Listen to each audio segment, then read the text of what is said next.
What's up, guys? Coach Simmons here, and super pumped to sit down and give you guys another episode. Wanted to start things off a little bit differently. I'm actually going to share with you guys a presentation that I've been working on around harnessing your focus for this week's episode. This was one of the best presentations that I've given in my career. Actually gave it at our camp this summer. So if you weren't able to join us, would love to have you guys join in for this. But I was given the 3 skills last night on a phone call. And they were 3 really powerful things. Number 1 was taking no and yes out of your vocabulary. If you're someone like me who can commit to a lot of things, this can be a super powerful way of, just taking those 2 things out of your category, your vocabulary, so to speak, and using the words, "Let me get back to you." This lets you pause, not commit to things, and overcommit to things. The second skill is when it comes to that internal dialogue, that thing that lives up here, is reminding ourselves that when we start to talk negative, if someone else was saying those same things to you, would you allow that behavior? If someone saying to you, "Man, you're so slow. Man, you really suck. You're not any good." Would you put up with that, or would you fight back? Would you push back against that? And so just a good reminder that if you wouldn't let other people talk to you that way, then why are you talking to yourself that way? And then the third thing here was the idea of thinking about the next 5 minutes. The last 5 minutes is gone, and you can only do anything with the next 5 minutes that's ahead of you. And not even trying to think about the 5 minutes after that, but what are you going to do in the next 5 minutes? And this is a great way of trying to stay in the moment. And just trying to be here in this next 5 minutes. If you're really lucky, that might cover a mile. And for most of us, it probably covers 3/4 of a mile, and that's okay. But for this week's episode, I wanted to start off with something a little bit different before we dive in. I'm going to do my best to run through this presentation pretty quick. I know for a lot of you guys, you probably didn't get to see my face at the start of this, or it's really, really small. And let's dive into harnessing our focus here. Cool. A big goal of this is to help create a framework for you guys about your mental habits and navigating negative talk and really just trying to help define the subjective and objective elements that come into play when we think about racing. And I'm a huge fan of journaling. I even have one myself here that I've used, over the last weeks and months. Help me work through things, help me think about racing and training in many different ways. So this is a really big part of what I think can help you guys be more successful. So this is from a coach's point of view to athletes. And so I think always putting you guys in the seat that I sit in and giving you guys my point of view can be a helpful way to remove yourselves from the situation and maybe take a different lens. So when we think about racing, one of the things that can get really tough is the idea of focus and trying to predict. One of the things that a lot of people share with me is that, man, they really feel anxious before they get on the start line. And that is because your central nervous system is going at about max speed. You add into that the fact that you're trying to do well, and there's a lot of unknowns. Who's going to be here today? How is this going to play out?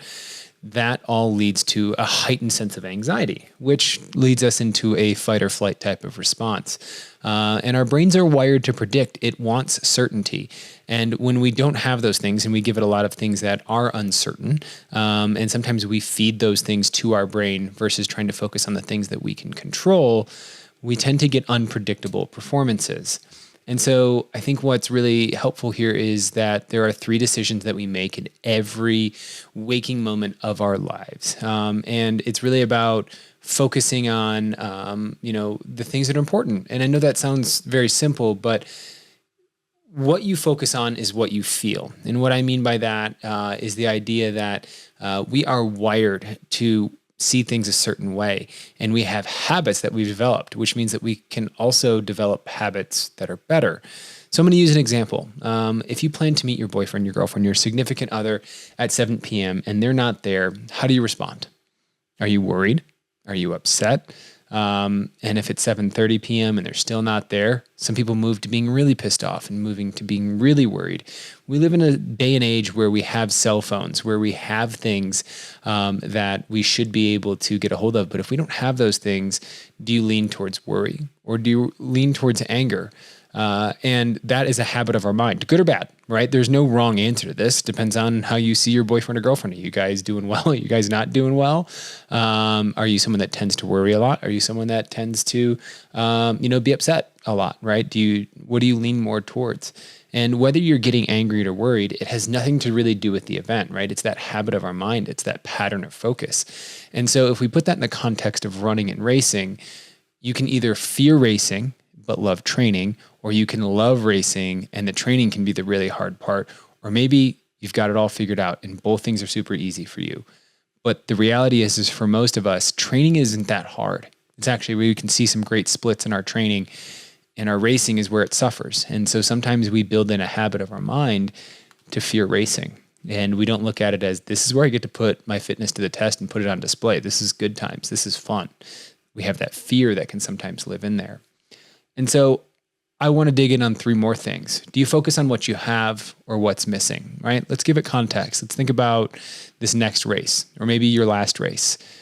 Do you focus on what you did and how well you did it? Or did you focus on the fact that you didn't PR, or that if you did PR, was it as much as you thought you would PR by? Did you focus on what you could control or what you couldn't control? Right? Did you have places where you shifted to thinking about what a teammate said about you? Did you shift into a pattern that, you got down on yourself mid-race, that maybe you lost your focus in the race and you kind of just let it happen, right? Did you focus on the past, the present, or the future? And like I said earlier at the very start of this episode, that next 5 minutes, that future, that present, that's somewhere in between. That next 5 minutes. It's definitely into the future, but it's also very much so right now, because when you're racing, that next 5 minutes is usually going to mean we've got at least 5 minutes to go. And once we get inside that 5-minute window, it's the critical part of the race. It's time to go. It's time to make things happen. So if you focus on what's missing, it's hard to sustain feeling fulfilled or happy. There's always something missing and there's always something beautiful. I was out on a run with our juniors group this last week, and one of the kids fell. And man, he threw a hissy fit. Granted, he's 6 years old, so those things are going to happen. And one of his teammates, helped dust him off and said, hey, look at this. We're out here on this mountain. And, this is just a really beautiful thing. And I kid you not, I'm not making this up at all. And she was just like, you're going to be okay. It's still a good day because it's Friday and we're going to get popsicles after this. And she was so just in touch with the moment and what was happening, and he couldn't be less entertained by it and was just happy to, kind of stomp around and be upset with it. And that's okay. That happens some days. And either way, you know what? The run ended with popsicles and it was good, but I loved that she leaned into the beautiful moment instead of leaning into the, oh man, you fell, you stink at running, or, you're whatever it is. And the kid doesn't stink at running, but he's 6 years old. Like, he's still learning so many things. But he focused on a lot of things that he couldn't control. He didn't control that he fell. And he got overwhelmed and stressed out, and we just walked for a little while, and that was fine. And we worked it out and we were all good. But it just shows that no matter what age, that sometimes our focus can shift to either the thing that's negative that we can't control, or it can shift to something that's beautiful and just be like, man, this is a really cool moment. I love being out here. I love being in this moment. Let's focus on where we're going. There's a great quote of the idea that the hardest season is the one after you get fast. And you guys are all growing and you're changing and you all have this huge desire to improve. Maybe you guys are dreaming big about running in college and doing some things like that. And we get stuck in this place that we're looking backwards and we're not looking to the future. We're not thinking about those 5 minutes. We're constantly focusing on what we can't control. And we may feel miserable, we may feel stuck because this year we're running slower than we did as a freshman, or we're getting beat by freshmen on our team and we absolutely shouldn't be. At least that's the thought that we have. Instead of going, wow, I'm on a really great team that has freshmen running just as fast as me. That means that no matter where I am with people that are going to challenge me. Or you can look at it as, dang, I'm not good anymore. That sucks. So how do we change that, right? You have to train yourself to look for different things, right? There's a great video out there, with Tony Robbins and Theo Vaughn, and he's talking about being in the room and saying, hey, find all the things that are red. And Theo Vaughn looks around the room, and he's like, all right, how many things did you see that were brown? And because Theo Vaughn wasn't looking for brown things, he's like, I didn't see any. And he said, okay, look again. And he's like, how many brown things you see? He's like, yeah, I saw a lot more this time. And the whole goal isn't to say, like, look for red things or brown things, but the idea that what you focus on is what you're going to look for. And so you have to train yourself to look for those different things and intentionally say, okay, the red things are good things, the brown things are bad things, or vice versa. And we're going to try to find those good moments, try to find those good things. In a recent episode that all of you guys got to listen to, Shannon Thompson talked about this idea of collecting excellent moments. And all that is focusing on things that you can improve, and that when you do have those excellent little moments, no matter how big or small they are, that's what you're focused on, right? Is getting more of those. That's the collecting that you're doing. And realize that it stacks, right? The collecting. You get more and more of those, the better you're going to feel, the better you're going to do. Stack enough good things starts to build this idea of momentum. And that's how we learn how to build ourselves up, right? So there's a quote out there: tell a lie big enough, loud enough, long enough, soon enough, people are going to believe it. And that's often the lie that we tell ourselves, that when we have a bad habit of focus, we're going to lean into it, and we're also going to start to believe that other people think those same things about us, even if that's not true. We put that on other people a whole lot. And so when it comes back to it, the lies we tell ourselves is, I ran a PR, but I didn't feel good. I'm not going to PR this race because it's hot, bad, course, competition, whatever it might be. I'm never going to run in college, get faster, not be injured. And I can't compete or beat these girls, these boys, this team, or my own time.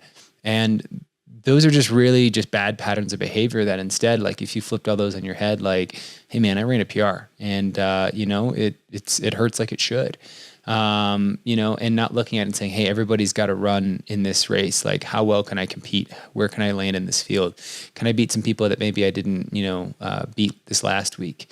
Whatever it might be, you have to make the competition within both yourself and within the race itself, because no two races are going to ever be the same. And so momentum is this idea that we build it by stacking these little wins. And so you have to go looking for wins. And so let's dive into some of the thoughts, positive or negative, that come to mind before a race. And, I'm going to let you guys pause this and take a look at it. But these are some things that I hear quite often. And as we break it down, we have to understand this idea that there is the duality of control. It simply comes down to understanding what thoughts, feelings, and emotions you control and what you don't. And it's this idea, if you guys are ever really interested in the idea of therapy, look up DBT skills. It's the idea that two things can be true simultaneously. And kind of some of the skills and the thinking that go around this idea that you can be in a moment with many uncontrollable things, and you can stay in the pocket and focus on what you can control. And so when we look back at that list, we can see the green things are what you control, right? Your stomach hurts is kind of in that gray zone. One of the athletes pointed that out at camp this year. Maybe it's anxiety, maybe it's you didn't eat enough or you ate too much. But a lot of these pieces that we look at is like, I control this. And then there's pieces that I don't control, right? If the course is slow, we have a race out here that's run at Leadville. That's at 10,000 feet. Guess what? It's not a PR course, at least for not anybody in the Front Range. Maybe for those kids that live at 10,000 feet, they might PR at 10,000 feet. But guess what? You get to set a new PR at 10,000 feet when you go out there and run for the first time. That's a pretty big deal. So there's a lot of pieces here that I just want you guys to look through and think through about and challenge yourself that when those things pop in, how do I shift that? How do I change that? So let's get into that. I want you guys to work on the idea of a pre-race blueprint. You guys have definitely talked with me about this before. This is even in some of our early episodes. Part of Shannon Thompson's talk is about the idea of a blueprint and a loose plan dialogue. And so we're going to talk about that one more time, and we're going to go through it. I think what's really important here is that you guys need to go in with a purpose and a job. That if you guys are going in and you're saying, well, we'll see how this goes, you're not really going in with work to do. You don't have an intention and don't have a purpose, right? If your goal is to just go out there and go from A to B, that's great. Sometimes we have to have that. Like after an injury, just getting to the finish line is a big deal. But if you've been training and you've been racing and then you show up and you go, you're letting yourself down and you're taking yourself off the hook and not holding yourself accountable to the training and the work that you've done to get this far. Go to work. You have a purpose. Go out there, find one, make one, give yourself a job to do. And it may just be going out there and making some competitive moves. I like to help you guys create a loose plan. There's definitely a document that I've shared in the past on this. I'll include it again in the show notes. But break the race up into chunks, and avoid just trying to use a singular outcome or objective. When you think about the Olympics and you think about the really big races that happen out there, those aren't PR races quite often. Like, yes, we might see an American record or we might see something else happen every once in a while, but there were stretches of years for many athletes where they don't PR, but it's about competing against the other people that are out there, about how do you win the race? And what you have to define is, what is winning the race for you? Is it not letting negative thoughts get in the way? Is it about being better strategically? Is it about better pacing? Is it about controlling your emotions? It may not even be about the time on the clock. And it's really simple to break a 5K into pacing, 1, 2, 3. But man, time is only relevant after the race is complete. And I want to encourage you guys to look at time can be part of this, but it can't be the main part of this. So let's dig into the model. How do you guys want to show up? I think it's really important that there are some of us that love to show up like an absolute, just Labrador Retriever, just goofy and fun and having a really good time. There's always that teammate that's going to be out there that's going to hype everybody up and just be that person. And then there's always someone else that's just like locked in. It is job time, right? They are 007 locked in, sunglasses on, ready to just go and kill. And both of those things are right. But what you have to do is decide how you want to show up. And sometimes you can show up for most of the races, goofy, fun Labrador Retriever. But once it gets to a little bit later in the season, it's time to lock in. It's time to definitely put the gas pedal down and focus and sharpen in and hone in a little bit more on what you came to do. But neither is wrong and neither is right. Make it a play in 3 acts. You guys can definitely screenshot and pause these here. But one of my recent ones that I worked on with an athlete is listed here is keeping it really simple and bringing down these 3 acts into simple words or short statements. Groove, 3 moves, no gaps. And the idea that they're supposed to get out, get in their groove. They're supposed to make 3 competitive moves while they're out there, try to make some passes, stay with somebody, close a gap, whatever it might be, press a hill. And then into the finish is no gaps. Don't let anybody get behind you or come from behind you or make any distance on you, and definitely try to close down the gap and definitely don't let them widen. So just something to work on and give yourself, right? That's a purpose. And that's a purpose throughout the race, that once you get in your groove, it's like, okay, next thing. Make my 3 moves. Okay, I have this space to make those moves. When we get into that last critical part of the race, that last 5 minutes, no gaps. Cool. Last piece, I think going in is super important. The best laid plans of mice and men often go awry, or a favorite amongst many is everybody's got a plan until they get punched in the face. And what is your plan when it gets hard? And I'll read one that came from one of my athletes. When it gets tough, I'll remind myself to stay steady. Hang on another 100 meters and remind myself of the work I did to get here. And those are things that can just be really helpful, that when it does get tough, you click over to that, right? It's like, click next slide, just like I'm doing right here. And that's what you have to do. And so I posted up here one that I think is really, really good. And just a great way of creating a habit of intention. And so if we're trying to create good habits of the mind, like we talked about earlier in this process, putting these together and making these almost a slideshow of what you want to do, and then following it up with a post-race review about how well did you execute your plan, it becomes a system and it becomes a process. And then that process becomes a habit. And then we get in the habit of having really good races. So this last piece, some of my friends that are listed on here, John Dolby, Howard Russ, Jay Johnson, they have some mottos that I think are really great. And what I want you guys to do is that when you're out there working out, whether it's the 5-minute rule or, just trying to make it real in the moment about making these higher pressure moments exist in practice, sometimes you have to do it for yourselves. And so I think it's about creating an environment so that you guys don't just react in a race and go, oh man, what do I have to do? I just fell. You learn how to respond. So some really great insights here. Making a team motto or just having a personal theme for yourself is really good. And so these are things to do when you get stuck. And then from here, this last piece is journaling. And this is one of the most powerful ways to understand your good days from your bad days. I live and die by the quote that success leaves clues. When you have success, that's the time to dig in. I absolutely want you guys to celebrate, but why were you successful? Why was it good?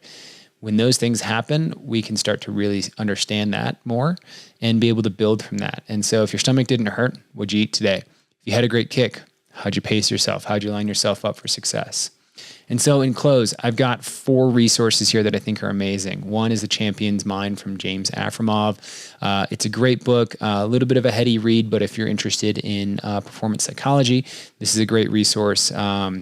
There's a really good study by Wendy Wood and David Neal about the habits and habits goal interface. That's very nerdy.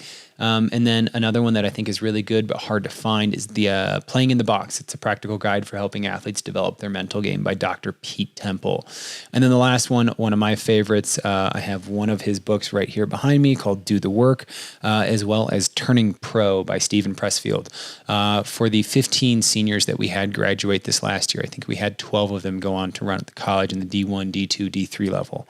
All of them got the book Turning Pro because I think it is one of the best books in developing the mindset that there is a way of operating as an amateur and then there is the way of operating as a professional. Doesn't matter what you do, right? If you're a plumber, you can be a pro at it or you can be an amateur. But either way, you're going to decide what you want to do, how you want to show up, and how you're going to operate. So I hope this was a great one for you. I hope you guys enjoyed this episode. Trying to keep it a little bit short. I think right here at about 20 to 21 minutes. I hope this was a good listen. If you guys want, I will include this presentation for you guys. And look forward to seeing you guys next week for another episode of Jog Your Mind. See you guys. 1,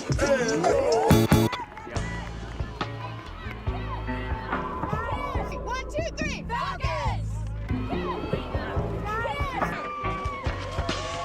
focus!